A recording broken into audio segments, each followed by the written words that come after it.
Jens Raven. Kemarin tampil oke melawan Brunei.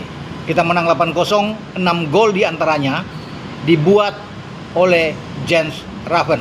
Ini untuk pertama kali Jens Raven membuat 6 gol dalam satu pertandingan. Dan pasti dia senang, bahagia, penuh sukacita. Tapi di balik itu dia mengalami masalah. Cedera lama dia, kambuh lagi. Dan dia akan dipaksakan kembali bermain. Mestinya ketika dia mencetak gol, ya gol ke-6 dia di babak kedua, ya, dia harus cepat-cepat ditarik keluar oleh pelatih Gerald van den Berg. Artinya membuat tenaga dia itu bisa tersimpan dengan baik dan dia bisa diharapkan main melawan Filipina, karena pertandingan melawan Filipina ini menentukan. Disinilah ujian bagi timnas U23 kita. Kalau melawan Brunei kemarin saya anggap itu ya uji coba aja, pemanasan aja buat tim kita ya, karena levelnya berbeda. Dan itu terlihat di babak pertama kan sudah 7-0 dari kemungkinan 10 gol yang kita bisa cetak di babak pertama, dan hanya 1 gol di babak kedua. Dan memang ini bagus ya, pemanasan ini bagus untuk ke step berikutnya. Karena step berikutnya saya rasa agak berbeda ya. Kemarin tidak ada pressing, tidak ketat ya, yang dilakukan oleh Brunei, sehingga pemain kita lebih leluasa. Tapi melawan Filipina ini harus hati-hati, waspada. Mereka mengalahkan Malaysia dengan 2-0, terlepas mereka kalah dalam ball position, penguasaan bola mereka kalah, shot on target mereka kalah, kemudian ada shoot juga yang secara keseluruhan percobaan menembak mereka kalah. Tapi toh mereka dapat 3 poin, itu penting.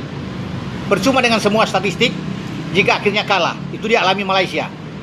Dan Filipina memanfaatkan kesempatan dengan 2 gol di babak pertama, dan akhirnya mereka bisa mendapatkan 3 poin.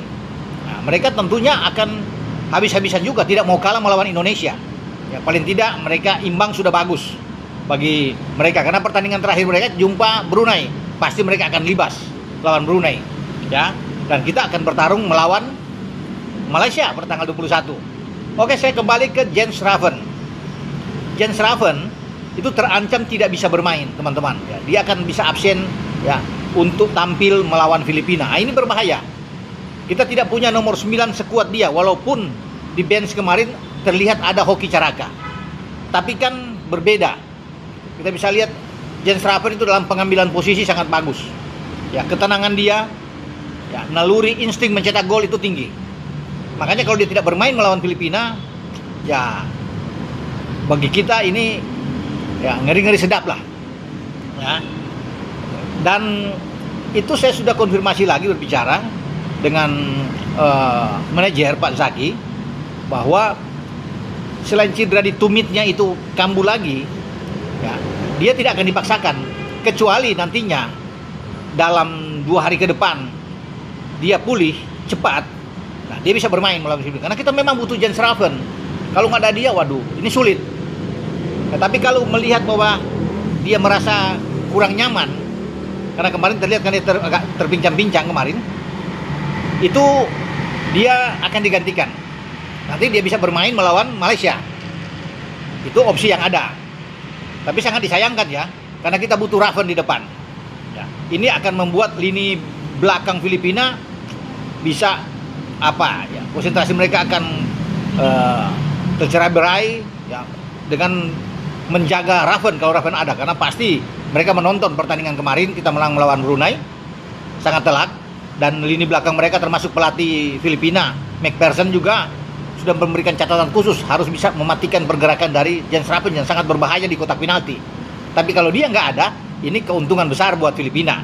Mereka akan lebih aman tentunya, walaupun kita masih punya Hoki Caraka di depan. Opsi lain memang masih banyak, karena kalau selain Hoki masih ada Arjuna, ya Rahmat Arjuna ada di depan. Karena kemarin kan Van den Berg memasang 3, Arjuna ada, kemudian Ryan Hanan dengan Raven. Nah kalau Raven nggak ada Hoki, Arjuna, Ryan Hanan bisa dimainkan. Ya, tetapi kita masih punya opsi lain. Banyak yang bertanya kemarin kemana Victor Detan. Victor Detan teman-teman itu ada mengalami masalah, ya, tidak bugar ketika menghadapi Brunei. Makanya dia dalam latihan sebelumnya di Stadion Madia dia di pinggir lapangan latihan sendiri, ya dipantau oleh fisioterapis untuk pemulihan. Ya ada masalah dengan dia sehingga dia tidak dimainkan melawan Brunei. Di bench juga tidak terlihat Victor Detan. Ya padahal ini pemain yang saya sukai gaya bermain dia. ya. Sehingga makanya ada perubahan di sana dengan Ryan Hanan yang didorong lebih ke kanan. Padahal kan Ryan Hanan itu sebagai gelandang serang, tapi dicoba oleh Vandenberg bermain agak ke kanan dan dia mencetak 1 gol kemarin melawan Brunei. Semoga 2 hari ke depan itu kondisi dari Detan atau Victor Detan ini, pemain dari PSM Makassar, itu sudah pulih dan dia bisa dimain. Kalau ada Victor Detan lebih enak, ya. Walaupun memang tidak ada Raven kalau tidak dipaksakan, ya. Raven bermain karena kalau dipaksakan pun dalam kondisi cedera belum 100% dia pulih. Ya, ini juga akan berbahaya untuk karir dia ke depan, ya. Untuk memaksakan dia bermain, ya. Jadi Hoki Caraka ya akan bermain. Mungkin kalau ada Detan akan di kanan dan Rahmat Arjuna ada di kiri. Oke, dengan saya Bung Ropan berbicara soal Jens Raven. Semoga dia pulih dan bisa bermain melawan Filipina sehingga dia bisa mencetak gol demi gol lagi.